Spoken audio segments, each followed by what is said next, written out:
Estoy seguro de que conoces la Nutella, los huevos Kinder Sorpresa o los chocolates Ferrero Rocher. La compañía más grande en el mundo de la industria del chocolate y la confitería. Mars tiene el 17.8% del mercado, Mondelez el 16.2% y Ferrero el 13.6%. Y en los próximos 5 años, Ferrero quiere pasar a la segunda posición. La historia del Grupo Ferrero es una historia de éxito en su tercera generación, en la que el desarrollo de una empresa multinacional se ha combinado perfectamente con el pasado, presente y futuro de una tenaz familia del Piamonte italiano. Y es por esto por lo que el día de hoy te contaré la historia de Ferrero, una compañía que empezó como una pequeña dulcería dirigida por 2 hermanos y se terminó convirtiendo en quizás la empresa más importante de Italia, con presencia en más de 170 países y 40,000 empleados. Sin más que decir, comencemos. Para conocer dónde empezó todo, tenemos que viajar en el tiempo a la sombra de la Primera Guerra Mundial. En 1923, después de servir en el ejército, Pietro Ferrero abrió una pastelería en Dogliani, en el noroeste de Italia. La vida pronto comenzó a moverse rápidamente, ya que al año siguiente se casó con Piera Cilario, de 21 años, que dio a luz a un hijo llamado Michel en 1925, que sería mucho más importante más adelante. La familia pasó la próxima década moviéndose entre ciudades, mientras Pietro perfeccionaba sus habilidades en otras pastelerías. En 1938 se mudaron a África Oriental, con un plan para vender galletas a las tropas italianas enviadas ahí por Mussolini. El esfuerzo fracasó, por lo que la familia tuvo que regresar a casa. En los años 40 es cuando realmente comienzan a surgir las raíces de Ferrero. Los hermanos Pietro y Giovanni Ferrero salieron de su hogar y se fueron a Turín a ofrecer sus productos. Desgraciadamente, no les fue nada bien debido al inicio de la Segunda Guerra Mundial, por lo que tuvieron que regresar a las tranquilas colinas de Alba, una pequeña ciudad de la región del Piamonte, Italia, para fundar una pequeña confitería en la avenida principal. Como ya te lo mencioné, Alba está situada en la región del Piamonte y es bien conocida por sus vinos, avellanas y por la trufa o tartufo, un hongo exclusivo que se vende desde los 5,500 a los 11,000 pesos por 100 gramos. De hecho, una de las actividades turísticas ahí es la búsqueda de trufas en el bosque, con la ayuda de perros, para encontrarlas debajo de la tierra. Confiados en que iban a crecer rápido, ambos emprendedores empezaron a soñar en algo más que una tienda de repostería. Y fue así que tiempo después, Pietro y su mujer Piera transformaron la pastelería en una fábrica que crearía dulces y chocolates. La familia Ferrero fue la primera empresa manufacturera de Italia en abrir fábricas y oficinas en el sector de la confitería, después de la Segunda Guerra Mundial, abriendo paso hacia el futuro para convertirse en un grupo internacional. En ese entonces derrumbó un paradigma para el consumidor de su país, que afirmaba que los dulces, postres y pasteles en general solo se consumían en ocasiones especiales. No obstante, Pietro visionaba algo más grande: ofrecer dulces premium a precios accesibles. Después de la guerra, Italia se empobreció y la gente no podía darse el lujo de comprar chocolate, ya que en ese entonces el cacao se había encarecido exageradamente a causa del racionamiento. Sin embargo, la avellana no era cara, debido a que se producía en enormes cantidades en la zona, por lo que una mezcla de ambos podría abaratar el producto, y ese fue uno de los secretos del éxito de Ferrero. Los primeros y decisivos pasos fueron gracias a los productos inventados por Pietro Ferrero, entre ellos una mezcla de avellana con cacao, que tuvo su inspiración en una receta piamontesca llamada gianduja, creada en los tiempos de Napoleón Bonaparte, que mezcla un 50% de avellanas con otro tanto de chocolate, que sería la antesala a la famosísima Nutella, pero que en ese entonces se llamaba supercrema. El producto tuvo tanto éxito por su precio asequible y su delicioso sabor, que Ferrero pasó de la producción artesanal a la producción industrial, y en 1946 se constituyó ante la Cámara de Comercio italiana con el nombre de Ferrero. En esa misma época, su hijo Michel Ferrero ya comenzaba a trabajar en el negocio. En ese entonces era muy joven, pero en el futuro se convertiría en el propietario de la empresa, y sería la clave en la construcción del imperio de Ferrero. Otro factor de éxito fue la efectiva organización de ventas que creó Giovanni, el hermano de Pietro. Desafortunadamente, los hermanos Pietro y Giovanni murieron relativamente jóvenes por problemas del corazón. Pietro apenas vio despegar el negocio antes de morir de un ataque al corazón en 1949, a la edad de 51 años. Pero los cimientos habían sido colocados. Giovanni no tuvo hijos, pero Pietro fue padre de Michel, su único hijo, quien tomó las riendas de la compañía cuando tenía poco más de 20 años de edad. Después del éxito de la compañía en Italia, Michel Ferrero decidió producir también en el extranjero. En 1956 se abrió una gran fábrica en Alemania, que de hecho solía ser una fábrica de misiles nazis. Durante esta época, italianos y alemanes trabajaron codo a codo para la innovación de sus productos. Comenzaron con la cremalba y poco después con uno de los bombones más conocidos, Moncherie.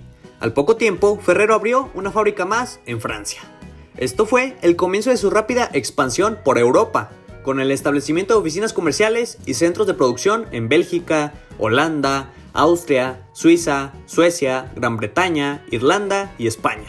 En las siguientes décadas, Ferrero se convirtió en global, con oficinas y fábricas en el norte y sur de América, Asia Sudoriental, Europa del Este, África, Australia y más recientemente en Turquía, México y China. En 1962, cuando Italia estaba saliendo de la ruina de la posguerra, Michel decidió mejorar la calidad de su supercrema. El país finalmente podría permitirse comer chocolate real, por lo que añadió más manteca de cacao y cacao a la mezcla. Después de eso, cuando el gobierno italiano decidió reglamentar el uso de superlativos en la publicidad, lo que potencialmente puso en peligro el nombre de la supercrema, eligió cambiar su marca. Su equipo consideró una etiqueta que evocara el sabor de las avellanas en los idiomas de los distintos mercados. Finalmente aterrizaron en Nutella y comenzaron a enviar frascos con el nuevo nombre en abril de 1964. Un nombre que es hoy en día el producto estrella de Ferrero, sin rival alguno que le compita. Un día, cuando Michel caminaba por las calles de Alemania, vio a una mamá con su hijo llorando enfrente de una chocolatería. Entonces le preguntó al director general de Ferrero en ese país que qué decía la señora. El niño pidió un chocolate y ella no quiere comprárselo porque ya comió uno por la mañana. Fue ahí cuando Michel pensó en crear un producto que dejara tranquila a la madre y al hijo feliz, con porciones pequeñas y adecuadas, menos de 80 calorías. Así nació el chocolate Kinder en 1968, bajo el lema más leche y menos cacao, siendo este el inicio de una amplia gama de productos de la marca Kinder. Entre ellos, uno de los mejores recuerdos de nuestra infancia, el huevito Kinder sorpresa, el delicioso chocolate Kinder en forma ovalada, que esconde un regalo en su interior. Uno de los dulces emblema de todos los niños, que nunca ha podido comercializarse en Estados Unidos, porque ahí es ilegal vender alimentos que contengan objetos en su interior. Michel Ferrero era un Willy Wonka. Él fue quien transformó el negocio de pequeño y regional a grande e internacional. Él fue quien le dio el toque final a la creación de la Nutella, y cuando se dio cuenta de que la Pascua traía felicidad a los niños, por los huevos que traen dentro una sorpresa, él fue el creador del huevito Kinder, un dulce que se produce por miles de millones al año. Él buscaba que sus productos y su tecnología fueran difíciles de copiar. Los productos sencillos no le interesaban, quería que todas sus creaciones fueran únicas e irrepetibles. Ferrero Rocher surgió en 1982, un dulce lleno de distinción, lujo y elegancia. Ferrero Rocher es un producto que crece aún en crisis, porque para la gente tiene un alto valor aspiracional y un precio bastante razonable. Pocos imaginarían que detrás del lujo y glamour de estas delicias envueltas en papel dorado está la devoción del empresario Michel Ferrero a la Virgen de Lourdes. En su lanzamiento, el chocolate fue asociado con posiciones sociales altas.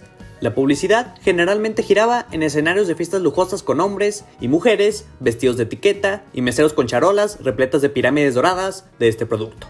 Cuentan los que saben que para el diseño de este chocolate, lanzado en 1982, el empresario italiano se inspiró en la gruta donde la Virgen de Lourdes hiciera sus apariciones ante la niña Bernadette.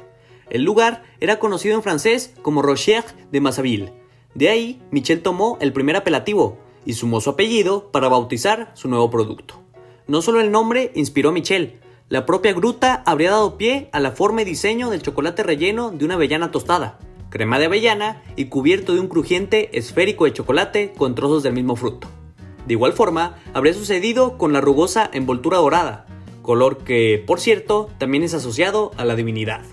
La fe del empresario era tan grande que también se cuenta que en cada una de las fábricas que tenían en el mundo existía un altar a la Virgen de Fátima, a la que el empresario adjudicaba el buen destino de sus negocios. Debido al impulso de este dulce, Ferrero se instaló en España y Portugal. En 1985 se lanzó Kinder Delice.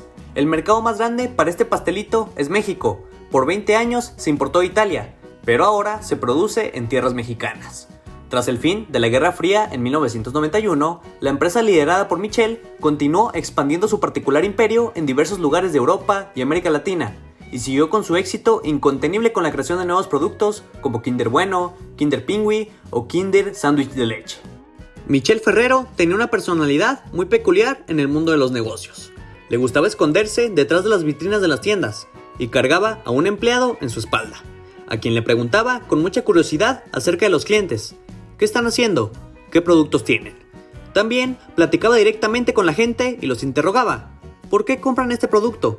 ¿Cómo podemos mejorarlo?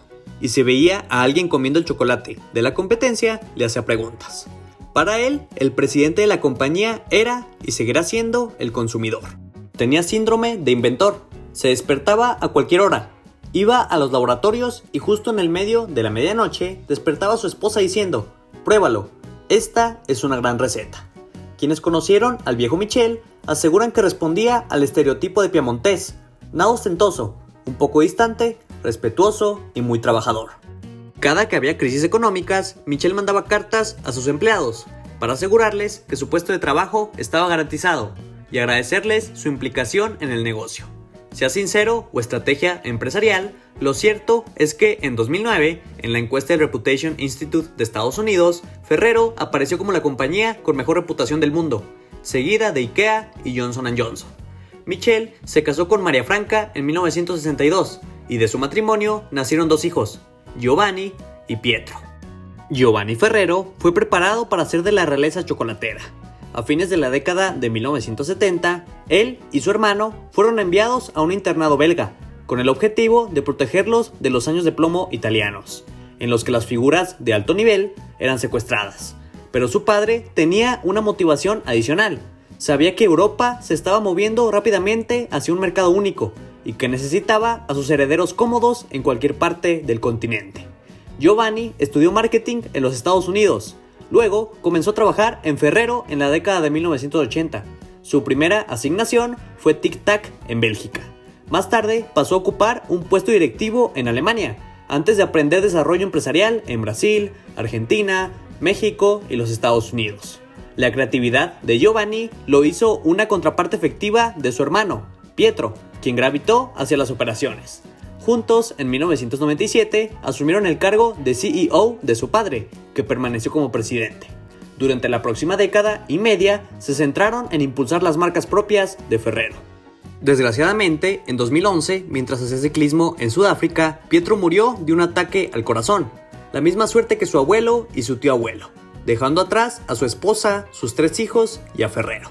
Debido a esta situación, Giovanni fue forzado a llevar los asuntos del día a día totalmente solo.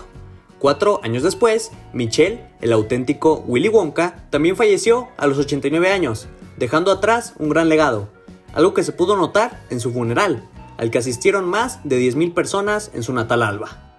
Estas muertes provocaron numerosos cambios en Ferrero. Para empezar, el negocio del que Michel era propietario directo estaba dividido entre la familia. Dejó la mayoría a Giovanni, ya que sentía que la propiedad consolidada le ofrecía más estabilidad.